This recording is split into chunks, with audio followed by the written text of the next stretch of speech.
Moi! Haluatko oppia suomea? Hyvä! Seuraa vain minua ja minun opetusvideoita. Minä olen Jenni ja olen suomen kielen opettaja. Tule mukaan!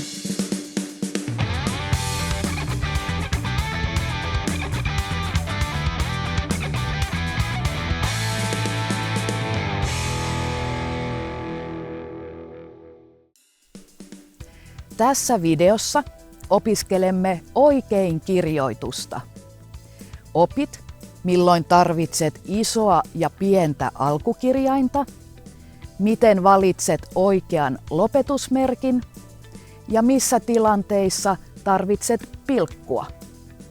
Samalla patikoidaan särkitunturilla.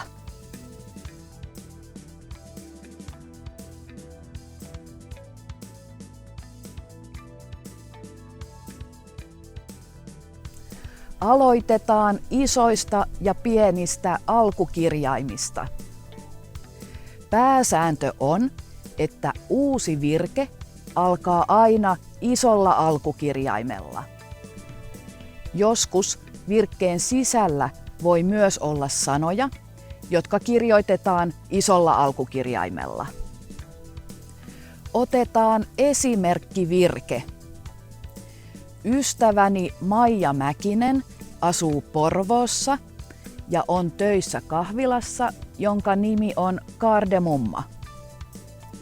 Tässä virkkeessä on 13 sanaa ja 5 sanaa kirjoitetaan isolla alkukirjaimella. Virkkeen ensimmäinen sana, ystäväni, kirjoitetaan isolla, koska se aloittaa virkkeen. Muita isolla kirjoitettavia sanoja ovat Maija Mäkinen, Porvoo, Kardemumma, eli ihmisen etu- ja sukunimi, kaupunki ja yrityksen nimi. Myös esimerkiksi maat, katuosoitteet ja tuotemerkit kirjoitetaan isolla alkukirjaimella.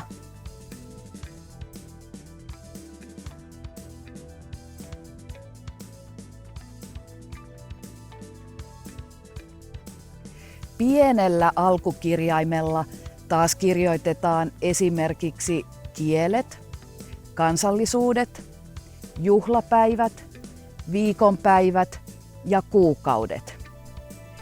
Katso esimerkiksi seuraavia virkkeitä ja niiden alkukirjaimia.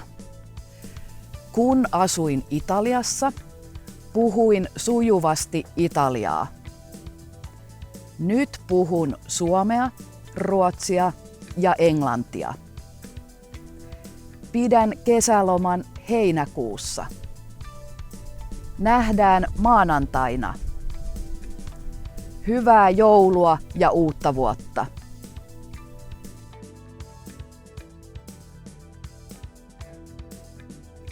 Katsotaan seuraavaksi lopetusmerkkejä. Yleisin lopetusmerkki on piste.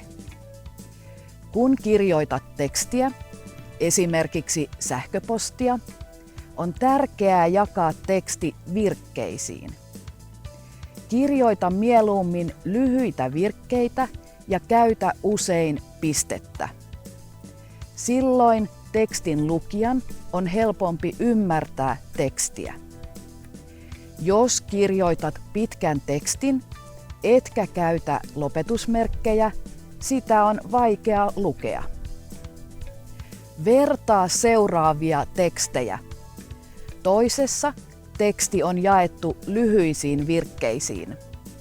Toisessa teksti on kirjoitettu ilman lopetusmerkkejä. Kumpaa sinun mielestäsi on helpompi ymmärtää?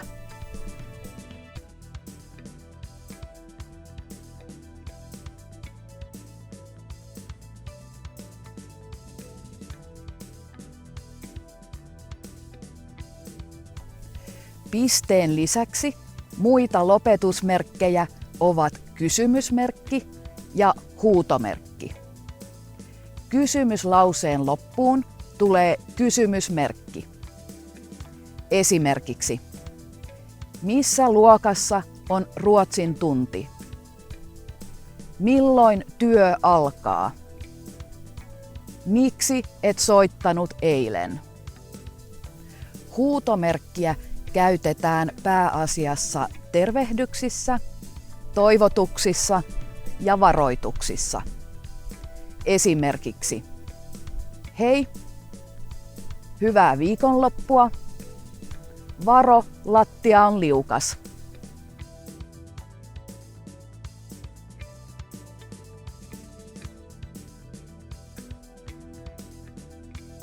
Opiskellaan vielä tärkeimmät pilkkusäännöt. Tarvitset pilkkua, kun kirjoitat listaa. Esimerkiksi, osta kaupasta omenoita, perunoita, leipää ja kahvia. Huomaa, että ennen ja-sanaa ei tule pilkkua. Toinen tilanne, jossa tarvitset pilkkua, on päälauseen ja sivulauseen välissä. Sivulauseita on kolmenlaisia. Konjunktiolause alkaa pikkusanalla että, jotta, koska, kun, jos, vaikka, kunnes tai kuin. Ennen näitä pikkusanoja tulee pilkku. Esimerkiksi, ostan uuden takin, kun saan rahaa. Soitan sinulle illalla, jos ehdin. Myöhästyin töistä, vaikka lähdin ajoissa. Tarvitsen uuden puhelimen, koska vanha on rikki. Huomaa, että joskus virke voi alkaa sivulauseella. Silloin pilkku tulee sivulauseen jälkeen. Esimerkiksi, kun sataa, en lähde ulos. Vaikka olin väsynyt, lähdin lenkille.